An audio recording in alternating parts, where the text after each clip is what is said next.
Hey guys, welcome back to my channel. आप सबको स्वागत करती हूँ मेरे चैनल पर।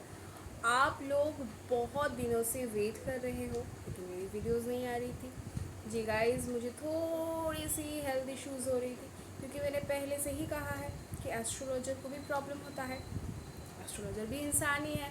मैंने भी पिछले जन्म में कुछ ना कुछ तो कर्म किए होंगे ना बुरे, तो उनके ही फल मिल रहे हैं।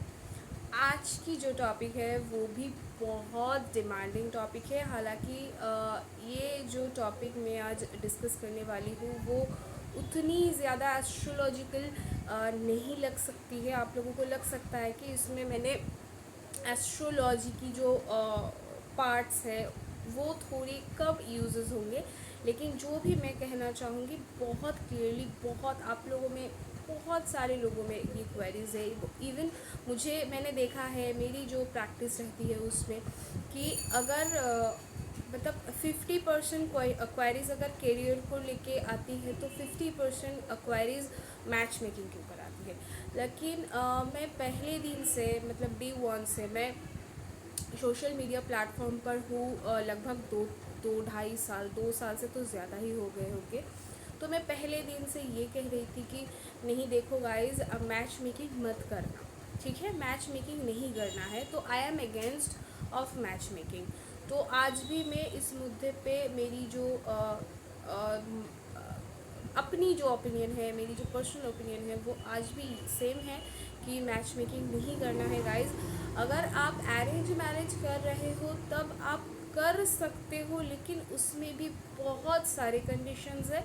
लेकिन अगर इन जनरल आप मुझसे पूछो कि मैम अगर हमें मैरिज करना है, अगर हमें शादी करनी है तो should I go for match making, I would suggest कि नो।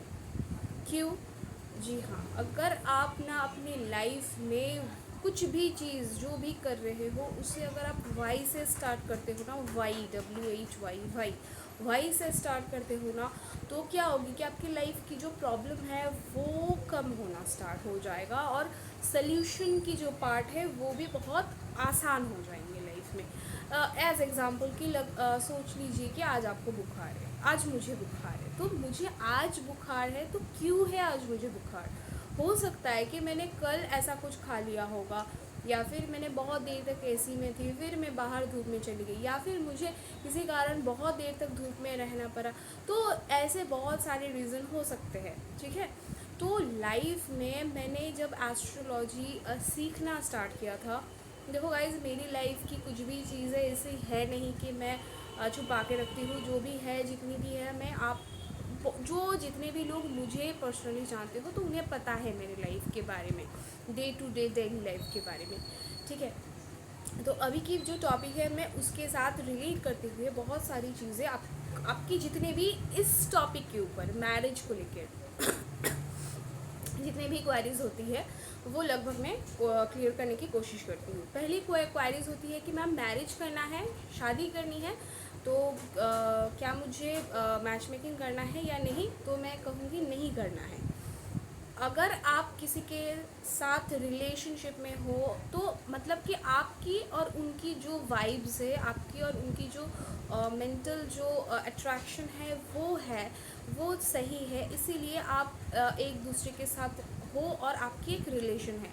फिर बहुत दिनों तक ये रिलेशन चला, फिर जब शादी करने की बात आई आप तब चले जाते हो एस्ट्रोलॉजर के पास और पूछने लगते हो कि सर क्या ये बंदा सही है या ये बंदी सही है, या फिर आप लोग नहीं जाते हो तो आपके घर वाले चले जाते हैं। तो देखो गाइस, ये तो बिल्कुल सही नहीं हुआ ना। और इसके चलते मैंने देखा है कि बहुत मतलब 30 to 40% रिलेशनशिप इस तरीके से ब्रेकअप हो जाती है, क्योंकि किसी एस्ट्रोलॉजर ने कह दिया है कि नहीं, वो बंदा या वो बंदी आपके अगर बेटे के साथ या बेटी के साथ अगर उसकी विवाह हो जाती है तो वो मर जाएगी, या फिर ये ढिंकाना फिंकाना कुछ भी बोल देते हैं। और लोग ये सब सुन के डिप्रेशन में चले जाते हैं और फिर उनका रिलेशन भी डिप्रेशन में चला जाता है और सब खत्म हो जाता है। तो ये सही नहीं है, बिल्कुल भी सही प्रोसेस ये नहीं है। पहली तो आपको रिलेशनशिप जो, क्योंकि ये एक फीलिंग्स है जो कि जनरली ऑटोमेटिकली आता है, और मैरिज है, अगर मैं फाइनल टॉपिक पे आऊँ, फाइनल मैटर जो कि है मैरिज की, तो मैरिज तो प्री डिसाइडेड है, ये आपकी जो पेंडिंग कर्मा है। आप देखो, आपकी जो, मैं हर बार ये बात बोलती हूँ, हर बार, हमारी पहले एक जन्म रही होगी और हमने वो लाइफ जहाँ पे ख़त्म की थी वहीं से ये लाइफ भी स्टार्ट होती है। क्यों हमें ये, मैंने कहा ना, वाई से अगर स्टार्ट करोगे ना तो सारे प्रॉब्लम लाइफ में, प्रॉब्लम्स कम होती जाएगी। तो अगर आपने अपने आप से पूछ लिया कि यार मुझे ये कॉम्बिनेशन क्यों मिला मेरी चार्ट में, और इस दुनिया में अगर 7 बिलियन लोग हैं मौजूद, तो 7 बिलियन लोगों की चार्ट 7 बिलियन टाइप्स के ही है, अलग अलग है। यहाँ तक कि दो बच्चे एक साथ पैदा होने के बाद भी उनके लाइफ इवेंट्स अक्सर अलग हो जाते हैं। क्यों हो जाते हैं वो मैं किसी और वीडियो में डिस्कस करूँगी। लेकिन ये जो टॉपिक है ना, कि अगर आप मैरिज करने जाते हो तो मैच मेकिंग करना है या नहीं करना है, इसके चलते आप कितने लोगों से मैच मेकिंग करते फिरोगे।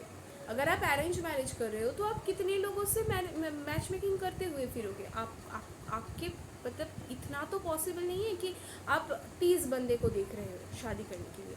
30 बंदा मैंने बहुत कम कहा। अगर आप अपने तरीके की या आपके लिए कौन सही है ये देखने जाओगे तो इसके चलते आपको 30 से ज़्यादा लोग भी आपको देखना पड़ सकता है। तो क्या आप हर बंदे के साथ या हर बंदी के साथ अपना चार्ट्स मिलाते हुए फिरोगे? नहीं ना, तो नहीं हो सकता है गाइज, प्रैक्टिकली तो ये पॉसिबल ही नहीं है। और अगर लव रिलेशन है तो मैंने कह दिया कि वो तो जनरली ऑटोमेटिकली आता है। अभी एक टॉपिक, एक वर्ड बहुत फेमस है, सोलमेट। तो सोलमेट क्या है भाई? पिछले जन्म में उनके साथ आपकी कहीं ना कहीं किसी ना किसी तरह कनेक्शन रही होगी। वही कनेक्शन अभी इस लाइफ में आके अगर आपको सेम फील होता है तो आपको लगता है कि यार इसके साथ ना मेरी पिछले, मतलब मैं इसे बहुत दिनों से, ऐसा होता है कई बार हम ऐसे इंसानों से मिलते हैं। मैंने ऐसे बहुत कपल्स देखा है जिन्होंने मुझे कहा कि उनको लगता है कि ये जो पार्टनर है वो पास्ट लाइफ से उनको मिला है। मतलब उनकी इतनी चॉइसेस या इतनी स्ट्रॉन्ग बॉन्डिंग हो जाती है। तो ये चीज़ें हैं गाइस। अगर रिलेशनशिप है ना, लव है ना, अगर आप किसी इंसान से प्यार करते हो ना, तो फिर रिलेशनशिप में आ जाने के बाद प्लीज़ एस्ट्रोलॉजर के पास मत जाओ, उससे जाके मत पूछो कि should I marry with that girl. No, पहले ही कर लो फिर, ठीक है। और पहले कितने लोगों से करोगे ये भी डिसाइड कर लो। मतलब आपको परफेक्ट 36 में 36 गुण मिलने वाली अगर मिल जाएगी तो ठीक है। और मैं ये भी बता दूँ, मैंने ऐसे भी कपल्स देखे हैं जिनके 33 पॉइंट्स मैचेस हो जाते हैं, सारी चीज़ें मैचेस हो जाते हैं, फिर भी उनके डिवोर्सेस हो गए विद इन 3 मंथ्स। ऐसे भी मैंने मेरी खुद की कज़न है, ठीक है, उनकी शादी जिससे हुई थी, मैं जस्ट बहुत पॉइंट्स को मैं छोड़ ही देती हूँ। वो कैंसर एंड एक्यूरियस की जो मैरिज हुआ था, तो आपको लगेगा कि यार ये तो 6-8 कॉम्बिनेशन है, कैसे हो गया। और वो हैप्पीली मैरिड कपल है, ठीक है। वो उनकी शादी को लगभग 4 साल से ज़्यादा हो गए, बहुत अच्छे से है, बहुत अच्छे से है, ठीक है। तो उनकी लव मैरिज थी। उन्होंने किसी पंडित के पास जाके ऐसे कुछ नहीं पूछा, हमसे भी नहीं, हाँ हमसे 1-2 बार पूछा था। तो हमने कहा कि देखो नहीं यार, ये सब मत करो, इन सब की ज़रूरत है नहीं। अगर पसंद करते हो, शादी करना चाहते हो तो कर लो। अभी 4 इयर्स तो हो गए उनको, बहुत अच्छे से है गाइस। तो चीज़ों को ना प्रैक्टिकली समझिए, ठीक है। एक एस्ट्रोलॉजर के पास आप इसलिए नहीं जाओगे कि मुझे इस लड़की से शादी करनी है या नहीं। अगर आप मैरिज को लेके कॉन्शियस हो, दैट इज़ वेरी गुड। आप ये जानने की कोशिश कर सकते हो उस एस्ट्रोलॉजर के पास जाके कि आपकी जो होने वाली स्पाउस है, आपकी जो वुड बी स्पाउस है, उनकी कैरेक्टरिस्टिक्स कैसी रहेगी, उनकी फिजिकल अपीयरेंस कैसी रहेगी। इससे आप एक एक आपको एक आइडिया मिल सकता है, एक बहुत जनरल आइडिया मिलेगी। ये भी नहीं कि वो एक पूरा सब कुछ बता दे। सब कुछ बता भी देंगे तब भी आप कितना मैच कर पाओगे एक इंसान के साथ, जब तक आप उनसे मिलोगे नहीं, उनसे बात नहीं करोगे, उनके साथ रिलेशनशिप में नहीं होगे।